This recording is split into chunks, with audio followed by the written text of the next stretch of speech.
In 1991, a group of civilian divers stumbled upon something that didn't make sense: a submarine resting where no submarine should be.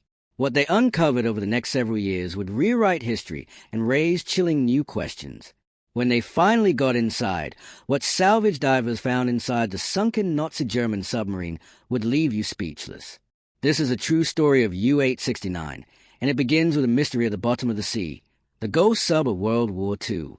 In the dark, churning waters of the Atlantic during World War II, death could come without warning, without mercy. German U-boats prowled beneath the waves like sharks, silent and unseen, sinking thousands of Allied ships with cold precision. These submarines were Hitler's weapon of terror at sea, cutting off vital supply routes and leaving behind a trail of steel and oil.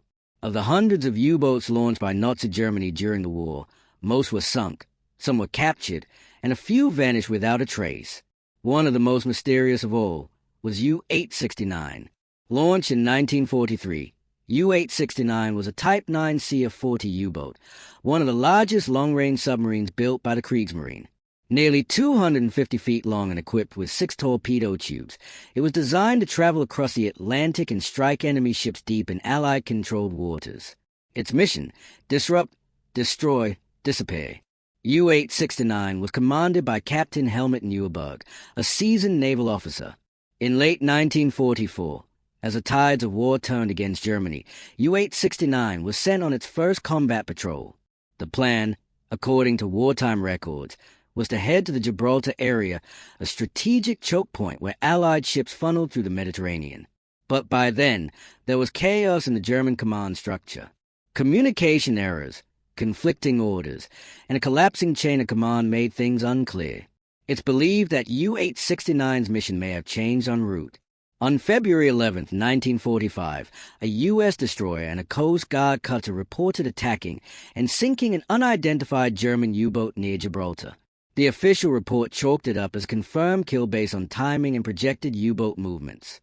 The Allies concluded that the submarine destroyed that day was U-869. The German Navy, defeated and fragmented, offered no contradictory account, and so the story was settled. U-869 was presumed sunk off the coast of Gibraltar, taking all 56 of its crew with it to a watery grave. No survivors, no distress calls, no trace for decades. No one questioned this version of events. It was one line in the massive, blood-soaked ledger of World War II, one more enemy sub that never came home. But when you look closer, the stories start to crack. First, there were no confirmed photographs or sonar images of a wreck near Gibraltar matching the dimensions or signature of U-869. Wartime reports were notoriously unreliable, often based on visual confirmation in chaotic combat conditions or guesses made under pressure.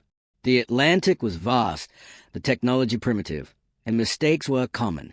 Second, no German documentation from that period ever clearly stated U-869's final position. By 1945, Germany's war machine was falling apart, radio traffic was lost, records were incomplete or destroyed. The few logs that did survive were often ambiguous. Some experts now believe that U-869 may have never even reached the Strait of Gibraltar at all. And there was another, more chilling detail: the radio silence. German U-boats were required to report during missions, both to confirm their progress and to receive new orders. U-869 was last heard from while still in the North Atlantic, thousands of miles from its supposed death site. After that, nothing. Silence. As if the ocean itself had swallowed it whole. The deeper historians and researchers dug, the more questions they found. Was the submarine misidentified in that Battle of Gibraltar? Was it rerouted without anyone knowing? Or was something far more unusual at play? For over 40 years, U-869 remained an unresolved mystery, ghost ship, lost to time, buried in conflicting reports and fading memories. Families of the crew had no grave to visit, no wreckage to mourn, just a name etched on a memorial in a wartime file that didn't quite add up. Even the experts couldn't agree. Military historians pointed to the Gibraltar attack and insisted that the case was closed, but divers, wreck hunters, and amateur sleuths weren't so sure. And decades later, something strange showed up on sonar off the coast of New Jersey. Salvage divers were quick to check, and what they found would leave you speechless.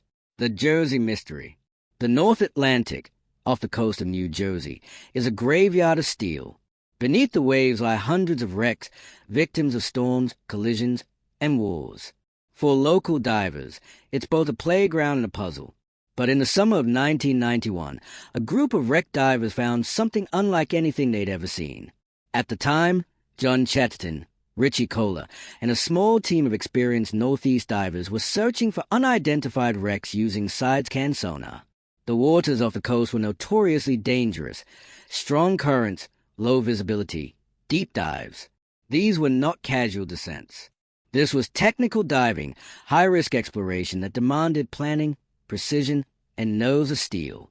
Roughly 60 miles off the coast of Point Pleasant, New Jersey, at a depth of 230 feet, their sonar lit up with an image.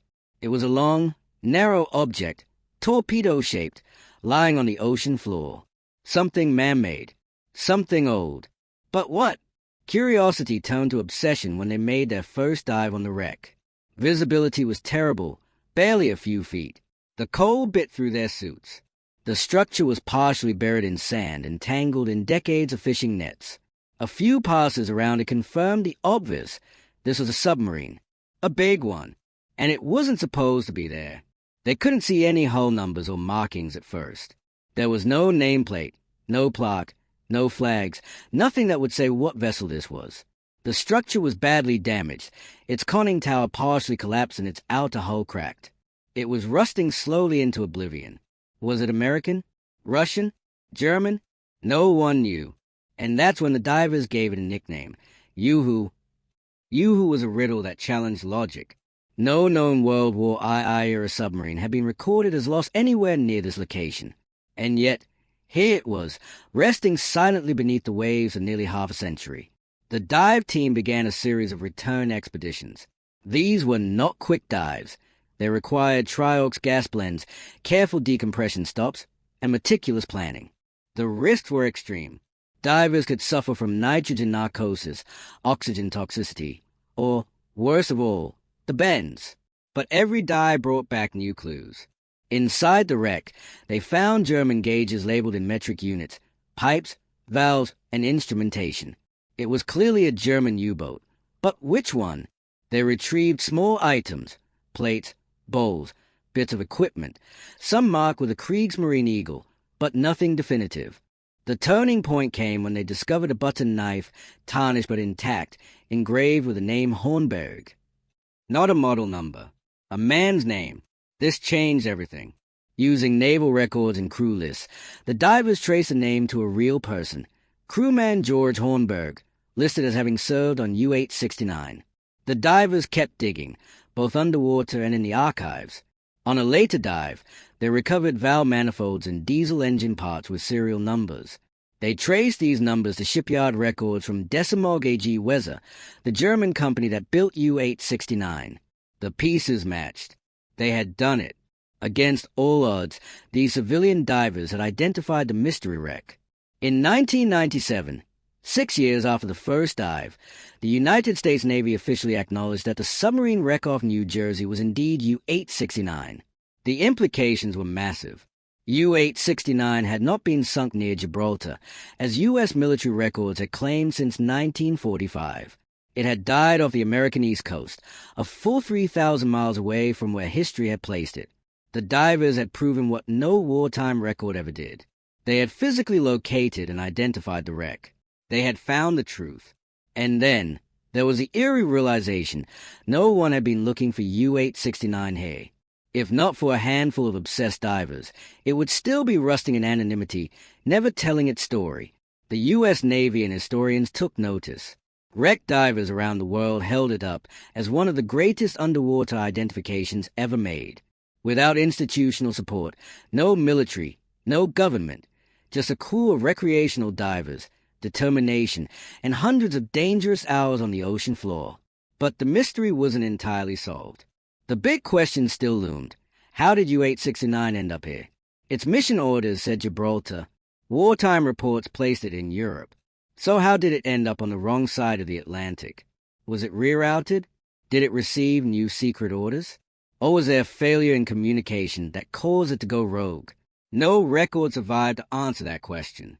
The marine logs were incomplete, and the men aboard U-869, every single one of them, had died with the submarine. A grave had been found. History seemed corrected, but the real mystery of U-869 was just beginning. Death by friendly fire, or something worse. When salvage divers confirmed that the wreck off New Jersey was, beyond any doubt, German U-boat U-869, a new mystery surfaced. Why did it sink? The question seemed simple, but as divers explored the wreck and researchers re-examined the history, what doomed U-869? They argue that after firing a torpedo, likely during combat or a test run, the weapon veered off course and circled back. Before the crew could react, it slammed into the side of their own sub. There's circumstantial evidence to back this up. First, there were no signs that U-869 ever engaged an enemy ship, no reports of torpedo strikes, no surviving record of an attempted attack. Second, the wreck shows significant internal blast damage consistent with a torpedo detonation close to or against the hull, but not a direct strike from outside. So, U-869 might have sunk itself, but the theory isn't airtight. Another theory says that U-869 was located and destroyed by two U.S. Navy ships, the USS Howard D. Crowe and USS Coiner. According to this version, on February 11, 1945, the two vessels detected a submarine in the area, possibly through sonar or hydrophones. They launched a coordinated depth charge attack. After the war, this engagement was credited as a successful sinking of an unidentified U-boat, later believed to be U-869. The U.S. Navy's official records long listed this as the submarine's final fate. Even when the sub's remains were later found off New Jersey, the Navy maintained that it had still been their depth charges that caused the sinking. At first glance, this explanation seems straightforward, but it raises several difficult questions. First, the timing. U-869 had not been expected near the East Coast. Its mission orders were for Gibraltar. If the Navy ships had attacked a sub in that area, why didn't anyone connect it to U-869 sooner? Second, the wreck location itself. The site of the U-869 wreck does not precisely match the coordinates reported by the USS Howard D. Crowe and USS Coiner. It's close but not exact. Close enough to raise eyebrows but far enough to cast doubt. Third, sonar scans and damage assessments. Divers who explored the wreck found that several torpedo tubes were still sealed. If U-869 had engaged in combat, why hadn't it fired all or any of its weapons? Why was it apparently caught off guard? As divers spent more time inside the sunken U-boat, the clues painted conflicting picture. The forward section of the sub showed heavy damage, crushed inward, twisted by force. Some of the internal compartments were imploded, suggesting a shock wave from inside, not from a depth charge exploding nearby. At the same time, certain external parts of the hull showed deformation patterns that could align with pressure waves from a depth charge. But these marks are less severe than expected if the vessel had taken a direct hit from above. One observation stood out. The control room and torpedo room remained relatively intact. Damage was severe but compartmentalized. This points toward a localized internal explosion, possibly a torpedo that detonated while still in the tube or shortly after launch. Adding to the confusion were the crew positions inside. Skeletal remains scattered over time suggested that no one made it to escape hatches. There was no attempt to surface, no signs of an emergency ascent. It happened fast, violently, without warning. Whatever hit U-869, whether from within or without, left the crew with zero time to respond. Adding to the mystery is the fact that military records from the time are inconsistent. U-869 was long thought to be nowhere near the U.S. coast, and the submarine allegedly sunk by American destroyers was never definitively identified. This leaves room for misidentification on both sides. Maybe the USS Howard D. Crowe and USS Coiner did sink a U-boat, but not U-869. Maybe U-869 was already gone by then, killed by a faulty torpedo days earlier. Or maybe, just maybe, both theories are wrong. You see, there's also the possibility that U-869 was sent on a classified mission with rerouted orders never logged officially. That would explain its unexpected location and radio silence. It might also explain the secrecy that surrounded its discovery, even years after the wreck was found. As evidence mounted, the answer became less and less definitive. Both theories fit, and both had cracks. U-869's death was still a cold case. One detail that haunted the divers was that the torpedo tubes were still sealed. If the sub had engaged in combat, why hadn't it fired? If it was sunk by a circle runner, where's the launch record? And if it was ambushed, how could it have been caught with its weapons unused? The idea that U-869 was destroyed before ever launching a single shot makes the whole story even more tragic. It traveled thousands of miles under stealth, only to die in silence, unable to even return fire. It also adds weight to a final unsettling thought. What was it doing off the U.S. coast in the first place? That question, the one no one could answer, would finally get a clue in the least expected way. The hidden chambers. 4 years, divers had explored the wreck of U-869 with the same set of risks and limitations. Depth, current, visibility, everything down there worked against them. But in late 2024, with newer equipment and more precise dive planning, a section of the submarine long deemed inaccessible was finally reached. Trust us, what salvage divers found inside the sunken Nazi German submarine will leave you speechless. It was a sealed compartment, collapsed in places, corroded nearly shut by pressure and time. According to members of the dive team, who spoke under anonymity, this area had likely been undisturbed since the day U-869 hit the ocean floor in 1945. Inside, they discovered what one diver called a perfectly preserved time capsule. The compartment held personal lockers, locked storage crates, and foot lockers still intact, some even with rubber seals barely holding. Among the recovered items were the standard remnants of life aboard a Nazi submarine, ration tins, log books, and clothing. But then they found something far more unusual, items that immediately drew attention from historians and intelligence officials alike.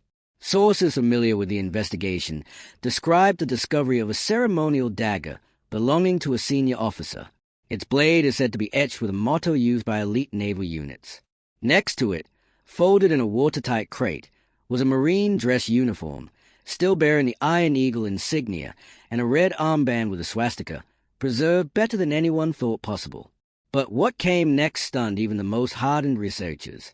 Buried beneath layers of sealed documents, wrapped in oilcloth, was a box of Nazi memorabilia, including a pristine swastika flag folded with military precision.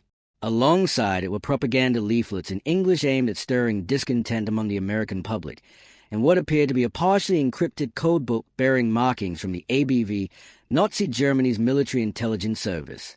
The find was so unexpected and so politically sensitive that it was never made public. The reason for the secrecy, the possibility that U-869 wasn't just patrolling the Atlantic, it may have been sent to deploy operatives or materials on U.S. soil. The theory remains unconfirmed, but the implications are chilling. A covert landing by a Nazi sub near the American coast, even at the tail end of the war, would rewrite what we thought we knew about German operations in the Western Hemisphere. Survivor's guilt. Of the 56 men assigned to U-869, all were believed to have died when the submarine sank sometime in early 1945. But there was one name missing from the final casualty list, a man who had been scheduled to be on board but wasn't. His name was Herbert Gashowski. Herbert was originally assigned as a crew member aboard U-869 during its preparation for deployment, but due to an illness he contracted prior to the submarine's departure, he was removed from the mission. Another sailor took his place. U-869 left port without him. At the time, this change seemed minor, a standard personnel adjustment. But that single shift in assignment would go on to define the rest of his life.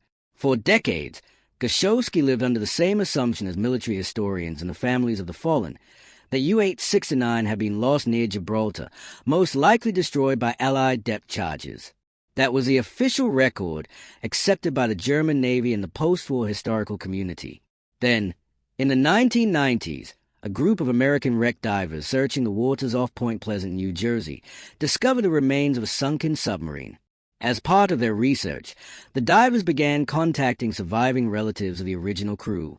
Their efforts led them to Herbert, living in Germany, decades removed from the war but still carrying the memory of those he had trained alongside. According to diver and researcher Richie Kohler, Herbert was initially skeptical when told that U-869 had been found, not off Spain, but off the eastern coast of the United States. The news directly contradicted what he had been told and what he believed for over 50 years. But the evidence was undeniable. The divers presented photos of items recovered from the wreck, including personal belongings, technical components, and even a knife engraved with the name of Georg Horenberg, one of the crew members Herbert had known. Ritchie and fellow diver John Chatterton, who later co-authored the book Shadow Divers with Robert Curson, recalled their conversations with Herbert. He confirmed that the Horenberg identified through the knife engraving had indeed served on U-869.